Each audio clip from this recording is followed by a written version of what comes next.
12 வயசுல ஓஎல் செய்யறாரு. 12 வயசுல நான் எத்தனாம் ஆண்டு? 7ஆம் ஆண்டு. 12 வயசுல ஓஎல் செய்யறமான்னு கேட்டாக்கா எங்கட ஆட்கள் சொல்லுவாங்க சட்டத்துல இல்லையே. தெரியாது எங்கட ஆட்களுக்கு.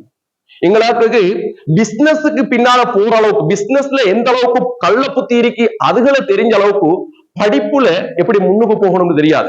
நான் எதிர்பார்க்கிறது ஏன் ஸ்டூடெண்ட்ஸ் படிச்சும் இருக்கணும், பணக்காரனாகவும் இருக்கணும். படிச்சிருந்தா மட்டும் கணக்கெடுக்க மாட்டான், பணக்காரனா இருந்தாலும் கணக்கெடுக்க மாட்டான்.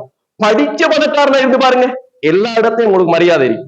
இந்த ஸ்கூல்ல 12 வயசுல படிக்கிற ஒரு போய் சொல்றாரு எப்படின்னா, எனக்கு ஆசை நான் ஓ லெவல் செய்யணும்.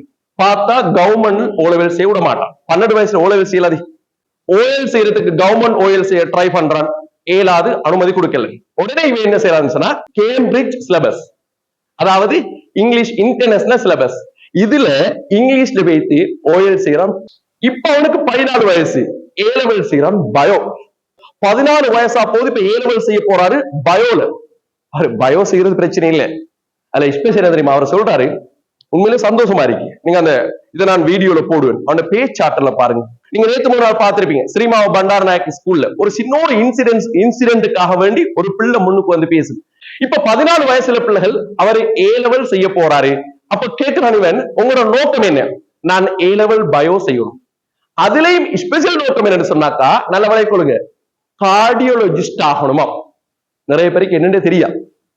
கார்டியோலஜிஸ்ட் சொன்னாக்கா இதயம் சம்பந்தமான விசேட வைத்திய நிபுணராக மாறணுமா. அது மட்டும் இல்ல, அதோட ஸ்பெஷல் தெரியுமா, அவன் இதுக்குள்ள ஏதாவது ஒரு புதிய கண்டுபிடிப்பு, யாரும் கண்டுபிடிக்காத ஒரு கண்டுபிடிப்பை இந்த காலத்துக்குள்ள கண்டுபிடிக்கணுமா. எங்கட பிள்ளைகள்ட்ட கெடுப்பாருங்க, மோலா இப்படி ஒன்று இருக்காடு தெரியாது, எங்கட டீச்சர்மா இப்படி சொல்லி கொடுக்குறாங்க இல்ல. அவரவர பிள்ளைய முன்னுக்கு கொண்டு போறதுக்குரிய முயற்சி இருக்கணும். டீச்சர்ஸோட பேரண்ட்ஸ் பேசுறல்ல, பிள்ளைய பத்தி கேட்கறல்ல, கடைசியில முடிஞ்சதுக்கு பிறகு ஃபெயில் பண்ணது பிறகு மகன் ஃபெயில், அப்ப அழுது வேலை இல்ல. ஒவ்வொரு மாசம் டீச்சர்ஸ் மாற நம்பர் எடுத்துட்டு போங்க, உங்களோட பிள்ளைகளை அறிமுகப்படுத்திட்டு போங்க, அடிக்கடி கோல் பண்ணி கரைச்சல் படுத்துங்க.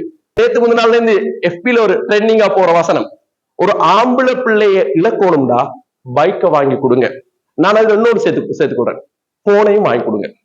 ஒரு பொம்பளை பிள்ளை இழக்கணும்டா போனை வாங்கி கொடுங்க. ඔව් 12යි. ලන්ඩන් ඔලිවර්ස්. ලන්ඩන් වල. ඇයි ලංකාවේ? ගොඩක් රිස්ට්‍රික්ෂන්ස් ඇවිල්ලා තියෙනවා. මේ වයසත් එක්ක ඕලෙවල් කරන්න බෑ. ප්‍රයිවට්ලි කරන්න පුළුවන් ලන්ඩන්ස්. ලන්ඩන්ස් පැත්තට හිමිසරේ මාරු වෙලා ලන්ඩන්ස් කළා. ඒ හතරයි තිබ්බා. ෂා. මරුනේ අවුරුදු 12යි. වා. ඇම්බිෂන් එකේ කොටස තමයි මම කාඩියොලොජිස්ට් කෙනෙක් වෙන්න කියලා. ඒකට මම කාඩියොලොජිස්ට් කෙනෙක් වෙලා ඒකට මට ඕනේ ඒ බේරගන්න එක අතරතුරේම මට ඕනේ අලුත් දෙයක් හදන්න. කියන්නේ ලෝකෙට අලුත් දෙයක් ගෙනල්ලා දෙන්න.